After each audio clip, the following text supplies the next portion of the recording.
guys, it's Janice and Shawn at Ozark Family Homestead, and today's video we're going to do something a little different. So we get a lot of questions on videos in the comments, and I don't really get a chance to devote time to answering questions, and a lot of times we get repeated questions, and so Shawn kind of had the idea of let's just do a Q&A video of some of the most recent questions or some of the most often asked questions, and we'll do it this way.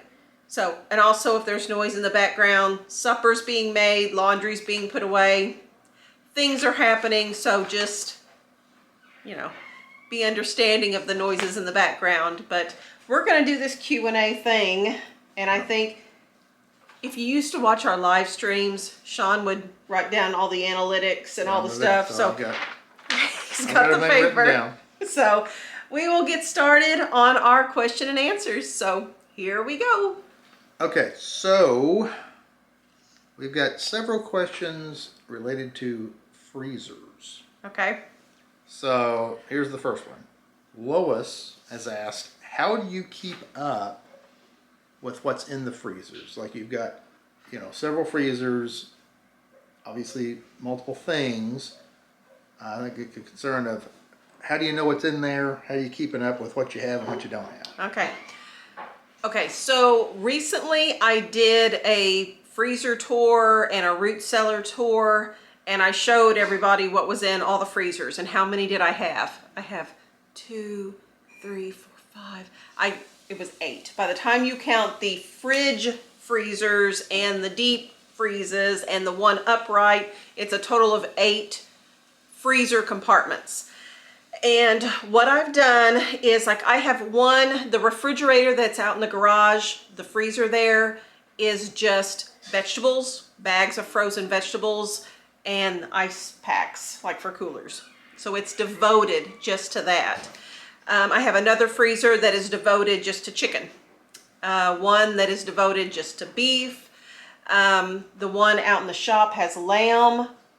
It has the ground beef because we keep so much of it that it does not, I can't fit it all in with the beef roasts and steak freezer.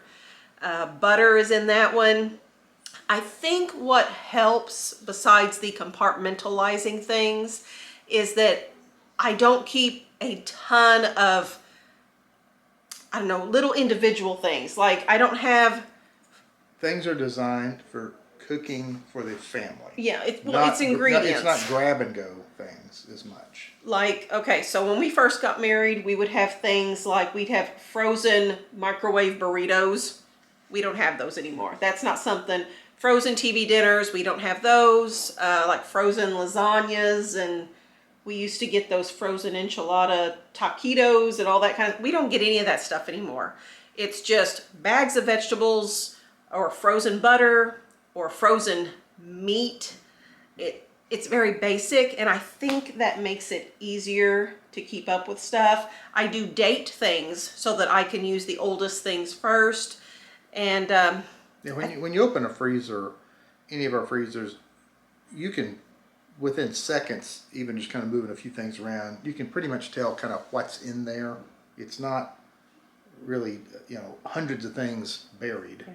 So. I like organization too, so it makes me happy to open up that door or open up that lid and everything is organized and relatively easy to get to, so I like that. So you mentioned you have 8 freezers. Yes. Between the refrigerators and freezers. Yes.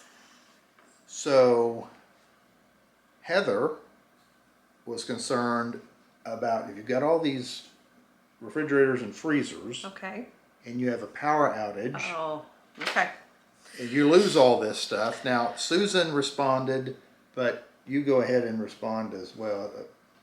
Okay, well, we have a plan. We're kind of into the whole emergency preparedness thing, so we have a plan for that. Yes, there are a lot of freezers. We've shown them on some videos before. The solar generators we do have, which they help. Freezers would be a little much for a solar generator, wouldn't it? No, freezers actually are really good for a solar generator. Okay. Well, we've got Freezers that. don't, because freezers aren't constantly running. They Okay. keep it cold and they sit there.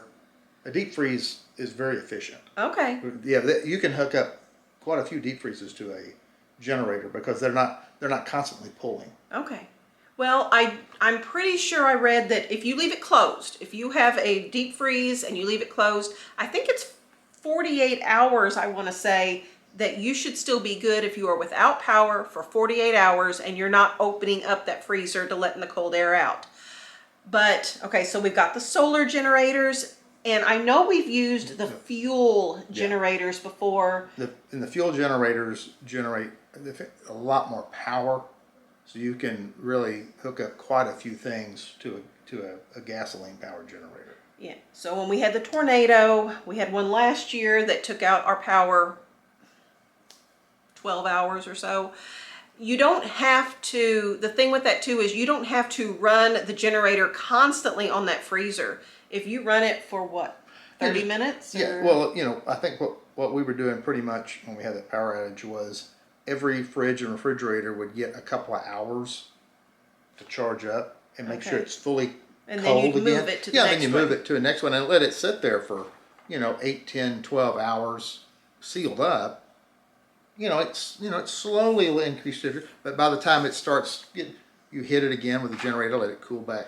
Well, and then things like my fridge with the frozen bagged vegetables in it. A bag of frozen peas is going to thaw out a lot faster than a 4-pound roast hunk of meat. So the refrigerator that had the frozen vegetables in it. Yeah, it gets more time. Yeah. And refrigerator that you're in and out of, you're going to run it more because every time you open that door, you're losing cool. So you want to keep more power to it to cool back down. So there's a plan. We're good. So one last question related to freezers. Okay. So we have Linda and we have Kelly both asked about cherries. You're freezing cherries. Yeah. They've been on sale. So what do you do with frozen cherries? Does it alter them? Does it mess up the taste? What's the deal with freezing cherries? And once you've done that, what could you use them for? Okay, so I'm buying lots of cherries here recently because they're on sale. My plan is to accumulate enough of them that we just basically have a year's worth of frozen cherries sitting in the freezers. And then next year, during the season where cherries are harvested, I just buy another year's worth again. Once we have them frozen, we don't really thaw them out again to use them in something different. I do think they might get a little watery if you did that. We still primarily use them frozen. And that would be in things like, I have protein shakes. I have a chocolate covered cherry protein shake that is my favorite. And those are used frozen in the blender. Smoothies, they get added to smoothies. They could be added to yogurt, and they will thaw slightly if you're just putting them like in a bowl of yogurt, but they're still semi-frozen whenever you're eating them that way too. I mean, I guess you could use them like in a cherry pie or something maybe. We never have. I don't know. We've never used them that way, but just snacking on a frozen cherry is delicious. So yeah, was that all the question? That's everything. Is that it? Okay. And that concludes our freezer questions. There you go. Gail asks, what kind of salt do you buy or use? Oh, okay. Well, I have 2 types of salt on hand. So for years now, I have used Celtic sea salt. It's CELTIC. Celtic sea salt. It's a gray salt. It's kind of moist. I have both the coarsely ground, I guess, and that's the gray moist kind. I do have fine ground Celtic sea salt as well. It's not gray. It looks like regular white salt to me. And it's what you put in a salt shaker. Yeah, the finely ground stuff. My understanding, and what I was told by the nurse practitioner that I see, is that the Celtic sea salt had a very high mineral content, so it was very healthy. So that's what we continue to use. Now I do also have in the cabinet right now, I have that pink Himalayan sea salt, pink Himalayan salt. And it is supposed to be very good too, as far as nutritional value and stuff like that. But I don't plan to resupply that. I bought it originally because it was a great deal at Dollar Tree. So it is a good deal. And I think Dollar Tree still carries it. But if you're going for health benefits, I'm pretty certain the Celtic sea salt wins out over the pink Himalayan sea salt. We don't use any of the normal iodized salt. I haven't used that for, 15 years. Yeah, I was about to say probably 15 years. It's been a long time. 2009 is when our big health change, changing up from just a standard American diet to a, more traditional whole foods diet. And so it's probably been 2009-ish since we ditched the iodized and went to the Celtic sea salt. Okay, and we have had this question before in the past. Okay. And so Jennifer and Tina Okay. both have asked, your grocery budget is animal feed, pet food, is that included in the grocery budget? Okay. No, that's the short and sweet answer. No, it's not. The grocery budget is just for things that come from the grocery store, food, and then household things like the toilet paper, paper towels, dishwasher detergent, all that kind of stuff. I'm going to stop you here. Okay. Because Okay. I know what most people are going to say.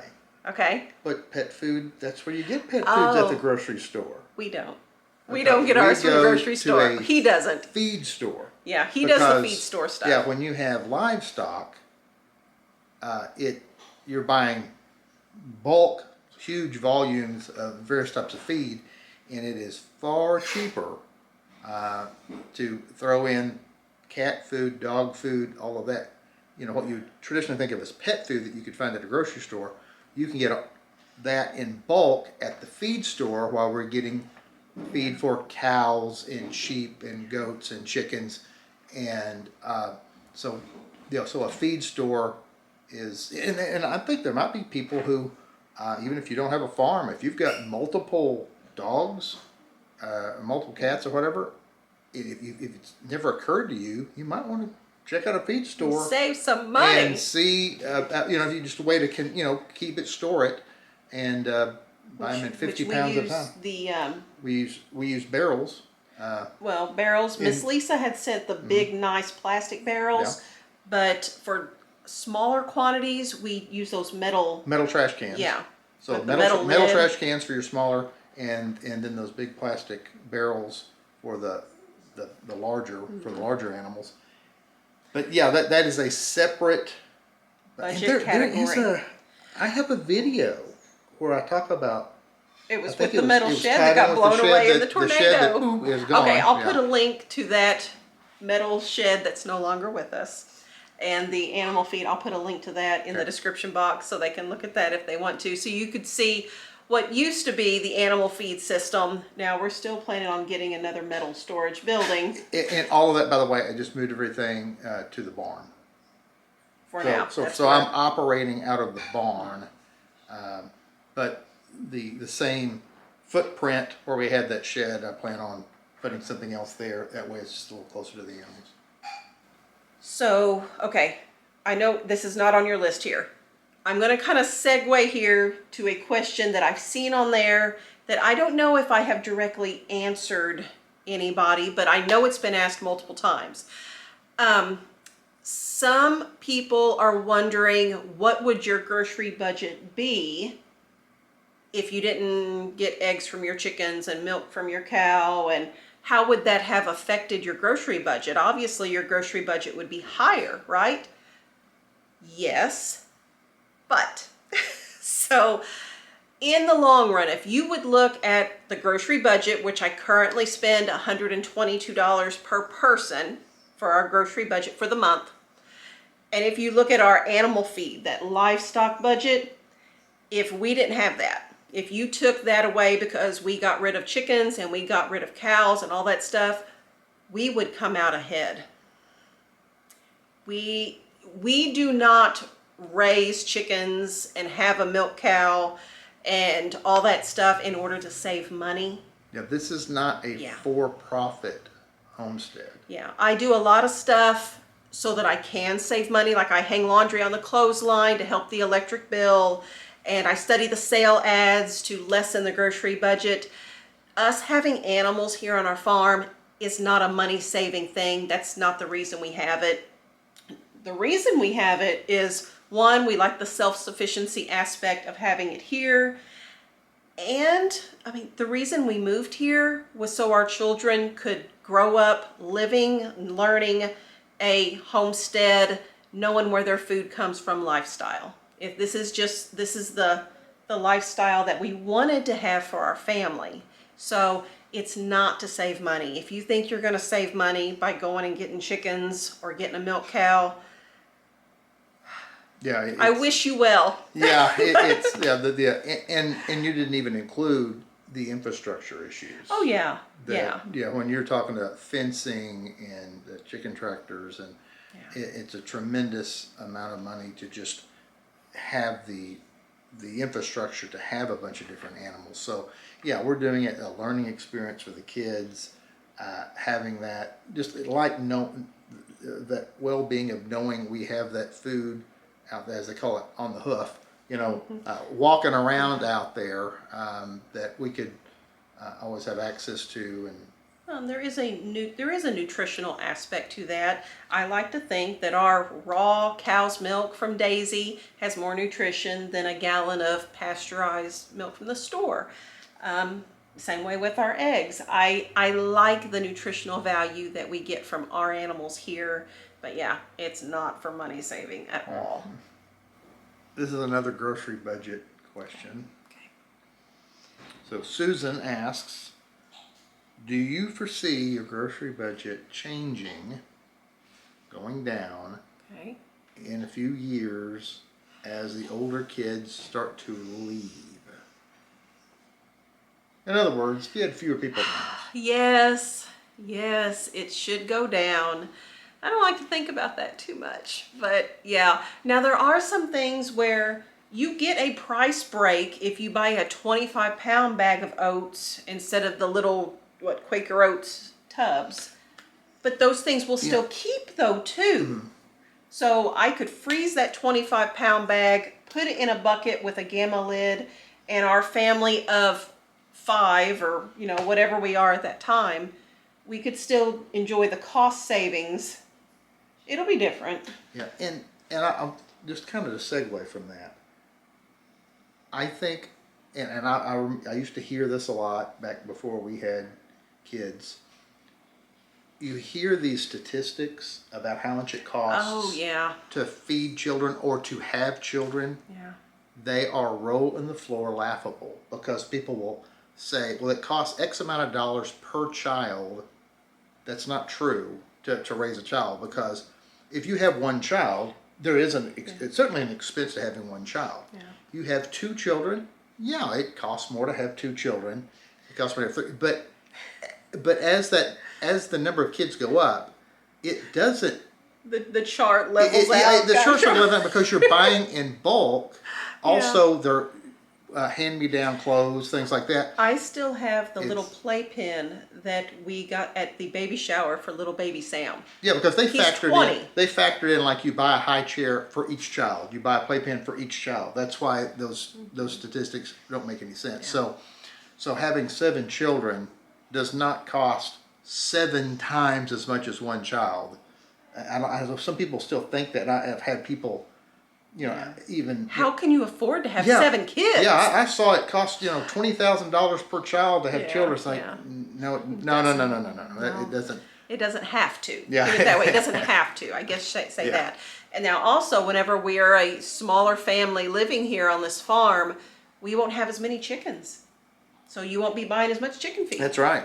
The livestock that we do have on hand, we won't keep that same quantity. If it's just you and me, it'll be boring. probably not going to be. It'll be boring. We're not going to have. Well, it's the. Yeah, we're not going to have all the different animals and things like that. We'll have something, but we won't have near as much going on, and we'll be older too. I don't feel like going out there and doing all that when you're, you know. I'll be young and You know, spry. because by that time might be You might be an old man, but I don't plan on you might doing be that. over 30 by then. But I can tell you in a few more years, I'll slow down at some point. Okay.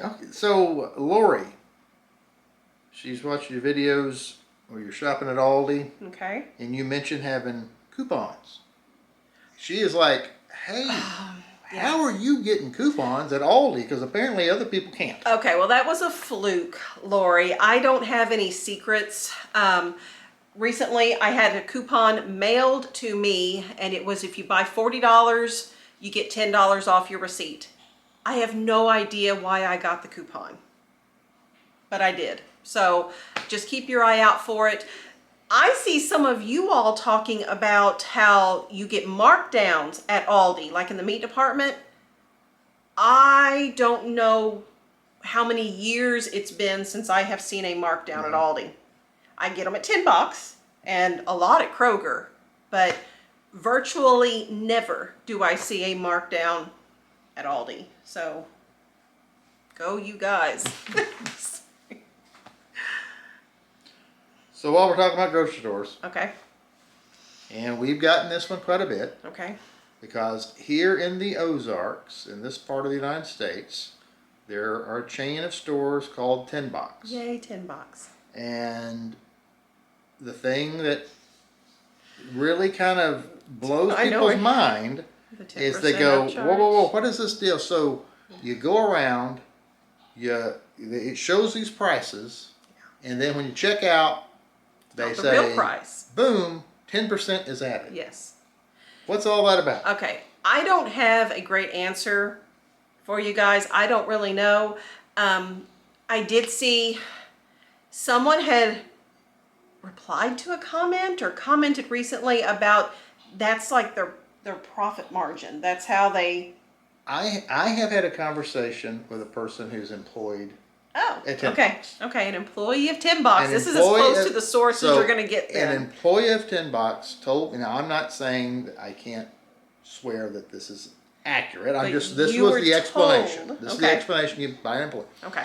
Was that 10% is that basically they're trying to operate at, take what the food costs them with all their overhead and everything else. Mm-hmm. And then 10% is their profit margin. Okay. And their claim is that if you went to other grocery stores, they make more than 10%. They are adding more than 10%. That's the claim.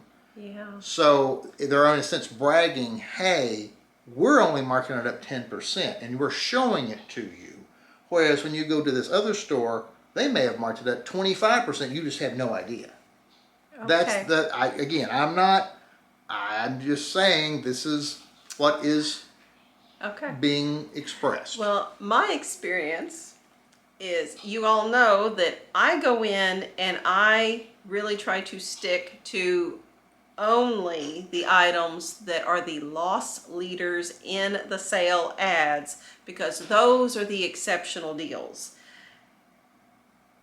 I don't buy things just off the shelf because I think they're higher than, say, Aldi or Walmart or something like that. So yeah, when you will come home with a basket full of things from Aldi. yes. I've never seen you come home with a basket full of things from Tinbox. Y'all know I love Tinbox, right? The employees there are very friendly. I'd say they probably have the friendliest employees of all the stores that I go to. But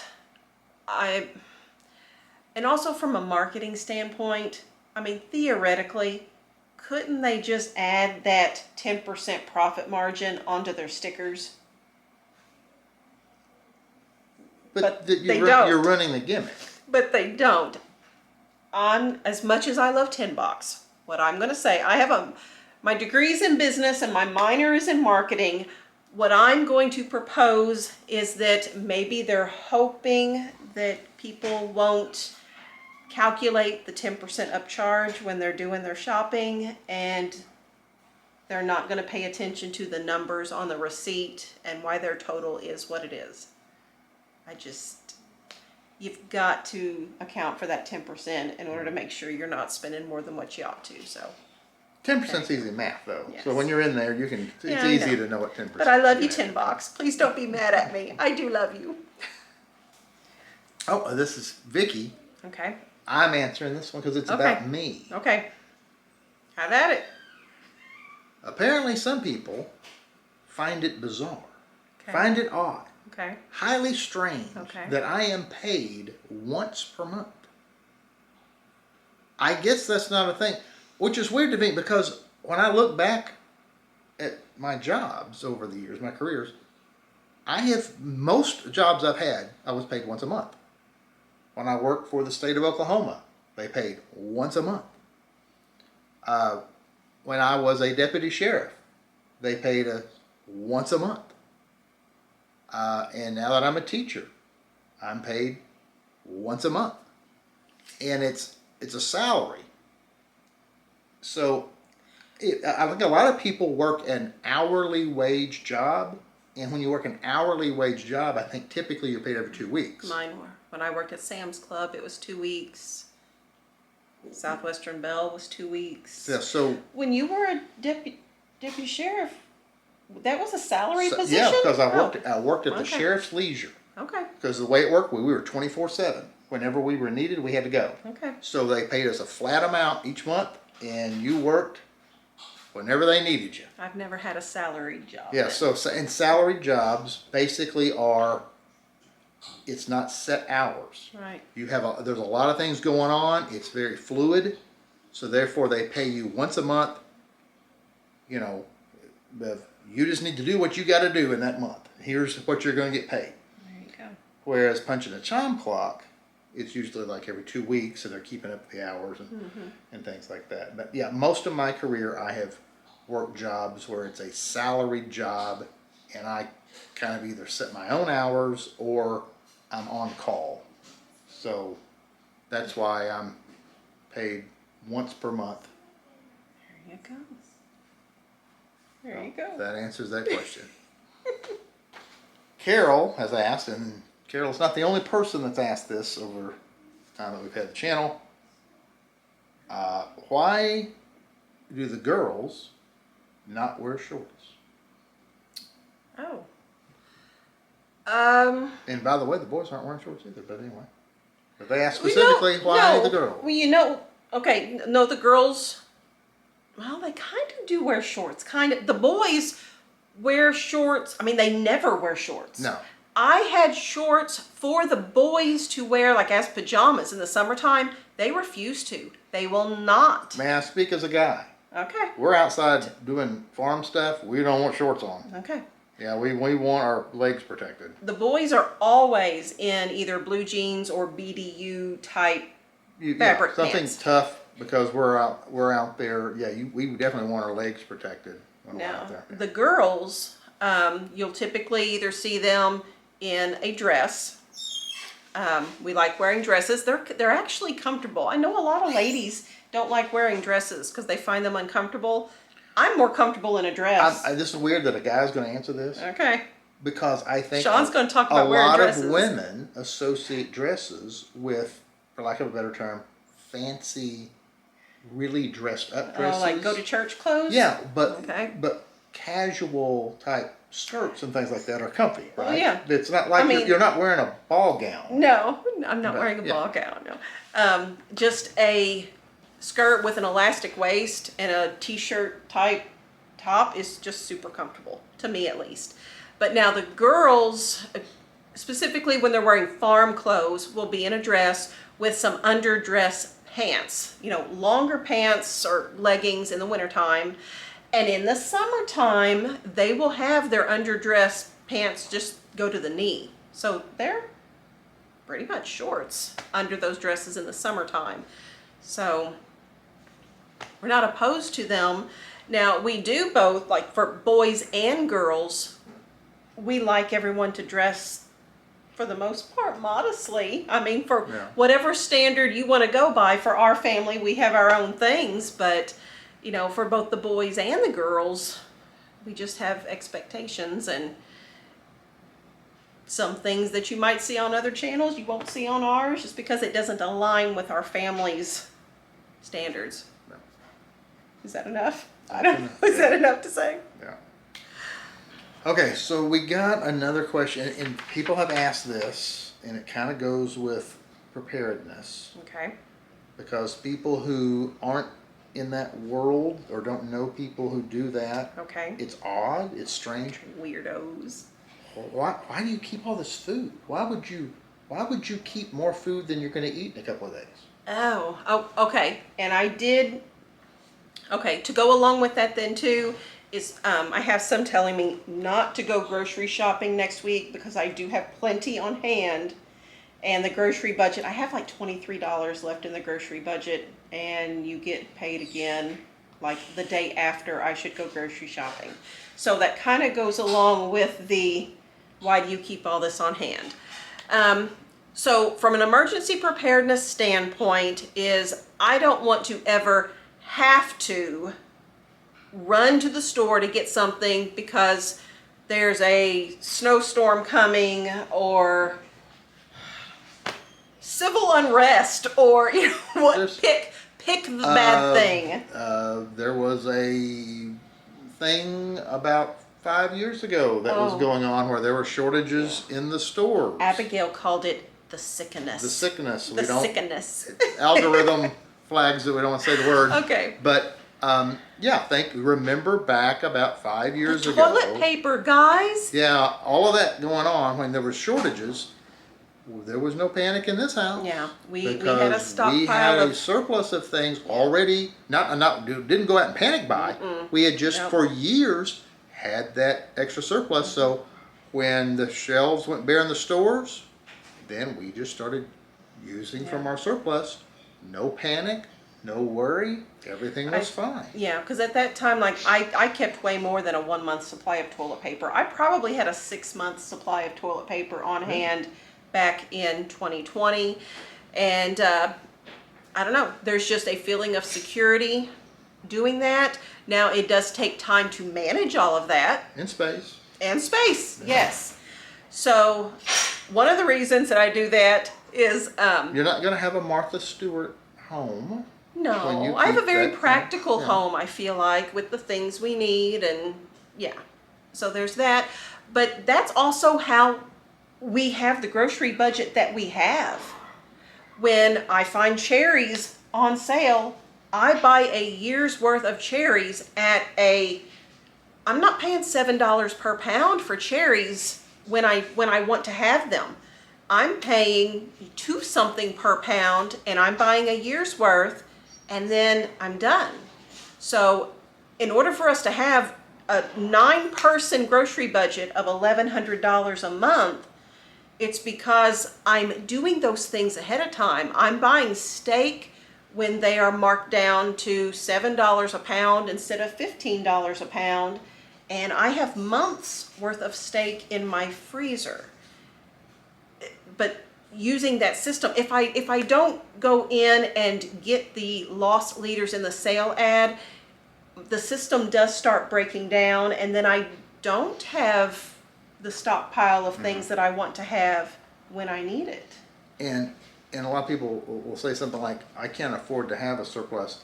You slowly build the surplus, and then it's not like you're buying this massive amount. All you're doing is keeping it full.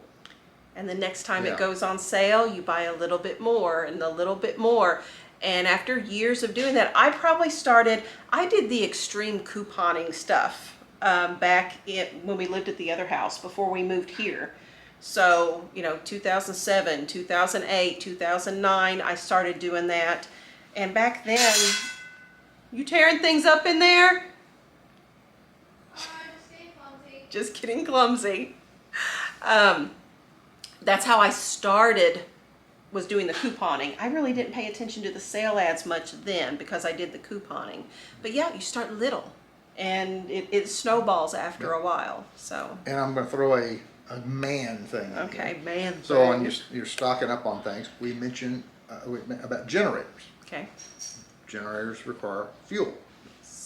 a mistake that some people make, and they don't realize it till it's too late. They've got a couple of generators, big massive power outage in the area. Well, guess what? It takes power for gas pumps to work at the gas station. So you have to have fuel stored up in addition to a generator. Generators really do you no good if you don't have a storage system of fuel. He takes care of that part So of it. just like with food, I have multiple gas cans. That and you we, rotate and we have just a like I do system, the yes, food. to where I know we know which gas can that we put in everything, and work our way through so that fuel doesn't get old. And so we always have that, surplus of fuel, so we can keep generators going for quite a while. So it's the same principle of, if there is some sort of massive power outage for the next week or two here, we're okay. We'll be fine. Well, and I do think if it was just the two of us, I don't think we'd be as hardcore as what we are with the food stockpiling and all that kind of stuff. We have 7 children, and to make sure that They're taken care of. They're taken care of no matter if the power goes out or if there's, 2 feet of snow outside or whatever. I want to make sure my children have hot food in their bellies and clean water, and we're warm, and If there's a crisis, if there's a bad thing going on, you're already going to have a lot of anxiety from just whatever the bad thing is. The last thing you want is, we can't stay warm, we can't eat, okay, water. Have the basics taken care of, so at least you're not in a crisis situation. Yeah. Now, you're filming these grocery hauls, Yes. and you're putting items on the table, Yes. and often you do grocery shopping. You might even film the next day, Yes. and you buy meat. Yes. So when you bring that meat in, don't tell me that meat is sitting on the table all night long waiting for you to film. No. How long, how many hours, how many days is that meat sitting there before you film it? It's sitting there for maybe the 20 minutes or whatever that I'm filming the video. So you mean, that- so what you're telling me is when you come home from the grocery store, the meat is refrigerated. Yes. The meat is cooled and kept in a refrigerator until you film. Yes. It's not just sitting out on the counter for hours Oh, and hours because they're worried waiting. about it going bad? Yes. Okay. No, we've not gotten sick from it or anything like that. I think there's like a general idea that food is a lot more perishable than what it has been in my experience, at least. Now, we do things like when I make milk kefir, the milk with the kefir grains sits in the cabinet at room temperature for 24 hours. That's part of the way we do food around here. So meat sitting out for a 30-minute video, it's not something that has concerned me, and none of us have ever gotten sick. And after the video's over with, we either put it directly in the freezer or we repackage it, like a tube of ground beef, we'll repackage it and put it in the freezer. It goes back in, and everything has been fine. So sometimes back whenever I used to buy ice cream at the store, it would get a little give to it, but it was still perfectly edible and It's not sitting out there good. for hours. and no, hours. it's not. It's not sitting out long enough to go bad. No, so well, that was just a concern that someone had, that maybe that meat has been out there for a long period of time and has went bad. No, we're okay. Okay. Still alive and kicking. Jenna asks, Okay. you're buying all this meat. Yeah. Have you ever checked into buying like a half a beef from someone? Oh yeah, we've done that. We've done that Numerous times. Many times. Bought a half a cow from people. I think so. When we started the YouTube channel, we had is that the last time we got like half a cow, it's been a while since I purchased a half a cow from a local source. It's been a while, and yeah, and I think one of the reasons is now that we have like sheep, Yeah. if you those of you who have ever bought like a half a cow, that's a lot of meat at one time coming into the house. Yes, it So is. that's a lot of freezer space, and we, between deer harvested in the fall on our property, and sheep in our, and our chickens that we're raising, we have this constant flow of meat, plus the deals you're buying at the stores. We have this constant flow of meat going into our freezers, so we're kind of in a situation where like right now, if someone offered I it, couldn't. if someone said, couldn't. "Hey, I've got a great deal on a half of beef, Couldn't do a it. half of a cow," we'd be like, "Where are we going to put it?" So I am more devoted to looking for the meat sales now in the sale ads. And I'm only, if you watch the videos, I'm pretty much only buying roasts, steak, ground beef, as far as that goes. When we bought a half a cow, we would get things, we would get the cube steaks, which I don't really buy at the store. There were other things that we just didn't end up getting. Now, we do have brisket, our bull. Our bull is named Brisket. That's and going to be an entire cow. I don't know where I'm going to put him. When the day comes, when he is then ready for the freezer, I don't know where I'm going to put him. There will have to be some pre-planning involved to where we do eat down. You're going to have to give me notice. Well, and also about, as far as brisket, I have the ability to process deer, goat, sheep. Yeah. I am not set up to process a cow. Yeah, he will go to a butcher. My tractor can't pick up a cow, nor would I. That's a big endeavor. So, yeah, that is a go to a butcher for sure when you have an animal that large. Yeah, but I don't foresee me buying a half a cow anytime soon, between me just taking advantage of the sale deals and waiting on brisket to be put in the freezer. I probably will not be buying from a local source. Susan asked a question that I'm not sure I've ever noticed on here before. Okay. It's, what do you drink for thirst? So when you're thirsty, Okay. what's your go-to drink? Water. Water. Is that weird? I don't know. Is that weird? I drink water. You guys, we have the most awesome well water that I've ever It's unbelievable. had. We have very good the water. blessings of living in the Ozarks. Yeah. The water, you can go right out there. We've got the hand pump On the well. It is cold. It is the most wonderful tasting water in the world. If we ever had to move somewhere, the quality of the water, it'd be hard to leave this property. So I do have coffee in the morning. I am trying to wean myself off caffeine and maybe switch over to a hot tea of some sort. So, but I do like that first thing in the morning, and then I switch over to water. I do make up kombucha, but I'm not consuming kombucha now. Other family members are consuming that. It's a fermented probiotic drink, for those of you that don't know. And there's a video on that as well, like one of the very first videos I ever made. So it's very, very not fancy, but I'll put a link in the description box if you're interested in making kombucha. Of course, we have milk here from Daisy the cow, but I don't drink glasses of milk either. You're enjoying glasses of milk with the chocolate milk, with the Hershey's syrup. Yes. That was I'm not a milk drinker, which is He's bad. a chocolate milk drinker. As someone who has have a milk cow, I'm not a big milk drinker, but the Hershey syrup, oh yeah.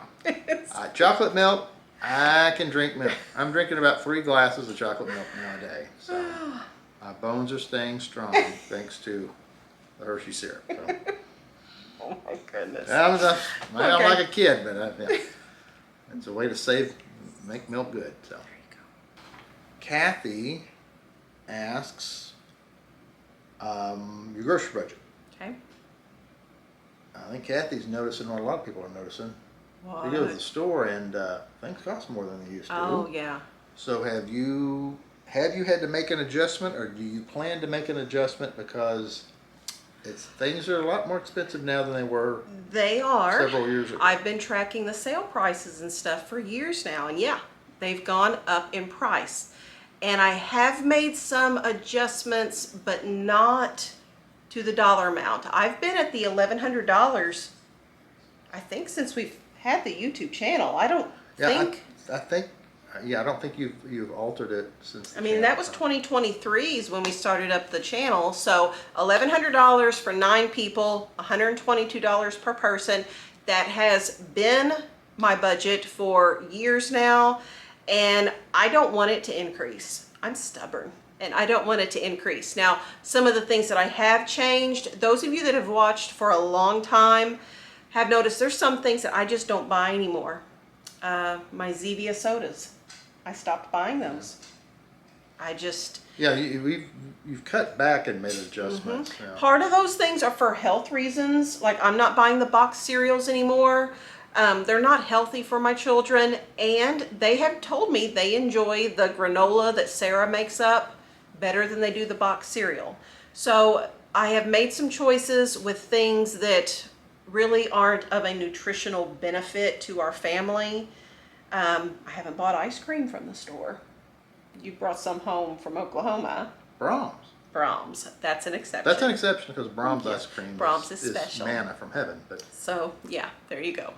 But so that's the way I've adjusted, is by deleting certain things off of the grocery budget, just so we can stay within those parameters that I really want to stay at. If it comes down to it and I have to raise the budget, then I will. I used to have a higher budget. I don't know if you remember.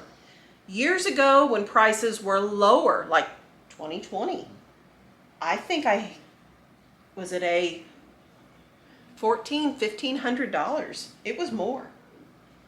And then whenever I started doing the weekly sale ads and shopping more strategically that way, I realized I could get what we needed for a lot less than I was spending before. So I don't want to raise it. Okay. And I'm just not going to unless I absolutely have to. Phyllis asks, what do you do if you cook something and the kids don't want to eat it? They don't like it. Are you cooking things that we don't like? Are you all going to believe me if I say that they like the stuff that we cook? Well, okay, there's an exception. Nope, there is an exception. Rebekah will tell you she does not like tomatoes. So if we have tacos and stuff like that, she does not want tomatoes. Or salad, she will not have tomatoes. Now, she will eat pizza with tomato sauce on it, and she will eat spaghetti. Call it something else. Yeah. So there are some things like that, but... I might be stepping out here on a ledge here, but... Okay. We might edit this out. What are you going to say? We may have to edit this out. There are hundreds and hundreds of different things you could cook. Okay. Why would you be cooking stuff your family doesn't want to eat? I mean, you have found meals that we enjoy, so you cook meals we enjoy, so it is kind of, is this a common thing that people are cooking stuff that their family goes, I'm not eating that? Okay. Well, why are you is it the norm? Maybe this is more that I know we're weird in some things, okay? We are strange in some things. Is it the norm for little ones to get fed separate food from older ones? They get different meals? See, ours don't, and they didn't. Even as a baby having their first foods, they would have whatever it was that we were eating that was safe for them to eat. But growing up as a kid, whether I was with my parents or grandparents or whoever, we all ate the same thing. And that's what we've always done. Yeah. So I guess it's just they've never known any different. I'm not going to make macaroni and cheese and while everybody else is having baked salmon. We're having baked salmon, broccoli, and salads for supper tonight. and there's no, I'm not Whatever. making chicken nuggets or, you know, fries or anything different for younger ones, because, you know, that's Well, all Rebekah has known. You yeah, eat what the yeah. rest of the family eats. So I mean, yeah. maybe. I mean, just to be blunt, I mean, if the little kids are expecting different food, it's because they've been fed different food. You've conditioned them to do that. We just haven't conditioned them to want to eat separate food. You just eat the meal. And But now, I mean, like if we have tacos, I don't put tomatoes on Rebekah's yeah, taco. you can all. Yeah, I mean, but well, our meals have a flexibility of sides and options and things you add to. You can, you add your own, And when we make condiments on it or pizzas, we whatever. make an all meat pizza for some, Yeah. and we make some with more veggies for others. Yeah. But we're all eating pizza, or we're all eating. We're not. Yeah, we're not. Yeah, we're eating pizza. Not. Oh, but this person's getting burgers, and this other person's getting fried chicken, and this other person's getting. I'm not real sure exactly how, in the question there. There's a term for that though. It's like, is it what they call it, like a short order cook? Short order. I'm not a short order cook. Where everybody gets a different meal or whatever. If I spend an hour and a half in the kitchen cooking up supper, that's what we're having for supper. It's not, I'm not making something separate or anything like that. We've got the one family member that is grain free, and if there's something, I may have to make a separate thing for a medical reason, a nutritional need. Obviously I'm not. If it's a variation of what we're eating. Right. So if we make spaghetti and everybody else is eating the wheat noodle spaghetti stuff, I can't have that because it messes up my blood sugar. We have the hearts of palms noodles or chickpea noodles. There's an alternative that I can have, but I'm still having pasta, spaghetti, with the rest of the family. So I'm not sure exactly if that answered specifically what she was asking, but that's what I got. Okay. So Amanda asks, how long is your hair? I saw that one on there. Because I did see that comment. Typically keep your hair I do. up. I keep my hair up Tactical reasons. for tactical reasons. For tactical reasons. It's better in our helmet. Can't be grabbed. It's a tactical thing. Oh goodness. I keep my hair up. It is long. It is long. And I'll show you how long my hair is.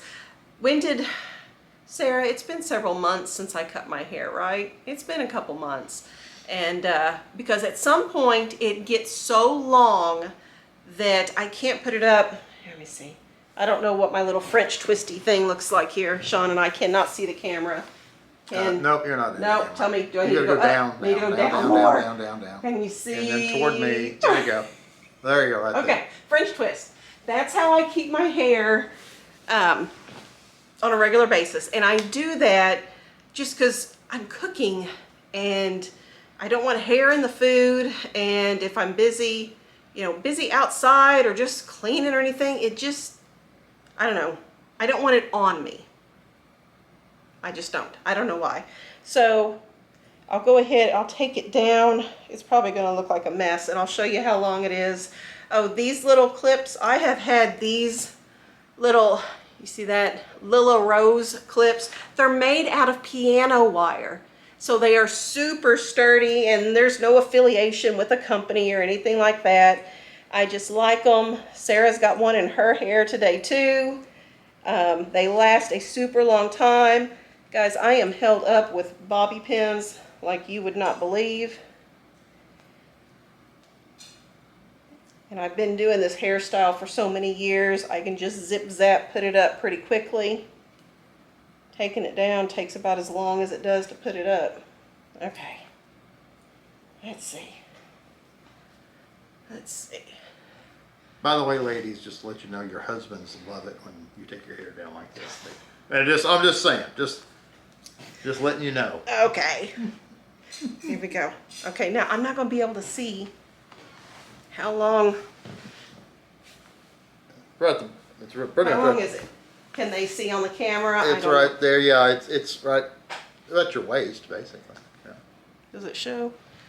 Right here. There we go. Okay, that's how long it is. And it is getting to the point now where I'm gonna have to have Sarah trim it up for me again. Oh, I got another bobby pin sticking in there. Because whenever I put it up in that little French twisty thing, I'm having to fight with it to get it to actually stay up. I do not typically need to use this many bobby pins, but now that it's longer and wanting to fall down, I have to use like all of them. So there you go. Okay, now I feel weird. Not feel weird. I feel weird. Shouldn't feel weird. I have one final question. Okay. Okay. Okay. And I think I don't remember how many days I went back. Okay. I think it was 5 people that asked it, but it's every day or two we get this question. Okay. It's the one, isn't it? Why? Why aren't you eating pork? Yeah. Why are you not buying pork? That's probably the number one question I think that we get asked on there. We've answered you're it eating before. Chicken, you're eating beef, you're Yes. eating deer, you're eating sheep. No. You should eat pork. Well, I think a lot of it is just curiosity. Because here I buy all this other stuff, and I have had people point out there are great sales on the pork in that ad that you showed. Why aren't you? I don't know pork prices, guys. I mean, I'm totally oblivious to it, just like buying Pepsi. I have no idea if the sale on Pepsi is great or not. I don't buy it. So there's no agenda. I don't have some secret thing out for, you know, Pepsi or pork or anything like that. I am ignorant on those prices. I don't have the knowledge. Why don't we eat pork? So it was 2017, wasn't it? I think it was 2017. Maybe. Yeah. I'm pretty sure 2017, how do I want to say this? We do avoid pork, and I'm going to say for religious reasons, but probably not the way you might think for religious reasons. So, Because a lot of people will jump to conclusions when they hear that and start yeah. adding in a lot of other things that would not apply. Yeah. Are you Jewish? Are, you know, They're not. no, we're not Jewish. We are Jesus-loving Muslim. Christian Yeah, people. there's other people. Okay, yeah. But We are not that. We are Jesus-loving Christian believers. But when we read scripture, we chose to avoid pork because I feel like it makes the Father happy. There's that one scripture that says, if you love me, keep my commandments. And while I do not believe that avoiding pork like is a salvation issue, everybody that eats pork is not saved or anything, no, that's not what we believe. You know, your salvation comes from your belief in Jesus Christ as the Son of God, that he came and died for your sins. He's our Savior. That's what saves you. We avoid pork because we feel like that is part of the Father's commandments, and we do that to please him. If you love me, keep my commandments. I like to think that us doing those things makes the Father smile. And I think that, and I'm sure quite a few of you have religious beliefs, and there are certain things you either do or don't do as part of your particular faith. It's like the same thing. I'm sure many of you have a tradition or something like that or a belief, and you're not angry at other people who don't do the exact same thing or anything like that. It's not, so it's the same type of thing. It's something that, for us, the conclusions that we've come to is we feel this is what we should do. Well, and I also everyone else just has to figure out things on their own. Or what you think, or what you feel that is right for you. Then you do what you believe is right for you. We're just doing what we believe is right for us. Yeah, and we have family members and friends that eat pork, and we love them, and we don't doubt their salvation in any way, shape, or form. They love God. They love Jesus. It's all good. It's just a difference. Now, I will say another thing besides I want to make the Father happy is He's our creator. In our belief system, He's the creator of everything, including us. And in His first rules or commands, His laws on how to do things, He did advise to not eat pork. And as my creator, I feel like He knows what's best for me. And if it's not putting pork into my body, then I'm going to go ahead. I may be wrong. And if I'm wrong, that's fine. But my feeling is that if my creator said not to eat pork, then He probably knows what's best for me. I'm confident that He knows what's best for me. And then I'm going to touch on, is it the sheet coming down? I know the sheet coming down, and there's the unclean animals on it, you know, rise and eat. And I'm just going to point out that when a lot of people hear that we don't eat pork, they will say, well, what about the sheet that came down? They're in scriptures, and He was told to rise and eat, and there were unclean things on the sheet. I don't feel that that story in the Bible was about things being made clean that used to be unclean. People. It was about people. People. Yeah. There's no unclean people. Yeah. No unclean people. Go out to the Gentiles, the people that were previously seen as unclean. So, but again, I don't want to debate or convince anyone else to do what we do. I'm just explaining to you why we do what we do. You guys do what you do. Yeah. You do. We love people that do differently than we do. And everybody has their own path, and hopefully we're all working our way towards the same destination there. But it's hard to talk about religious things and differences in beliefs because it can be very divisive.